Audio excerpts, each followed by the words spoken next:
Diqqat, aholiga tezkor xabar. 2026-yilda O'zbekistonda pensiyalar qachon va qancha miqdorda oshirilishi mumkin? Bugun shu haqda qisqacha ma'lumot beramiz. Assalomu alaykum hurmatli kuzatuvchilar.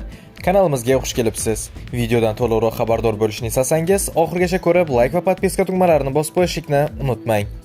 Diqqat qiling. Hukumatning fiskal strategiyasi va rasmiy rejalariga ko'ra, 2026-yilda ham pensiya va nafaqalarni oshirish rejalashtirilgan. Dastlabki prognozlarga qaraganda, pensiyalarni taxminan 6-7% ga oshirish ko'zda tutilmoqda. Bundan tashqari, pensiya to'lovlari uchun 86 trillion so'mdan ortiq mablag' ajratilishi, pensiya va nafaqalarni indeksatsiya qilish uchun qo'shimcha mablag' yo'naltirilishi rejalashtirilgan. Pensiyalar qachondan oshirilishi mumkin? O'zbekistonda odatda pensiya va nafaqalar yoz oylarida yoki kuz boshida prezident farmoni asosida oshiriladi. Masalan, 2025-yil pensiyalar 1-iyuldan boshlab 10% ga oshirilgan edi.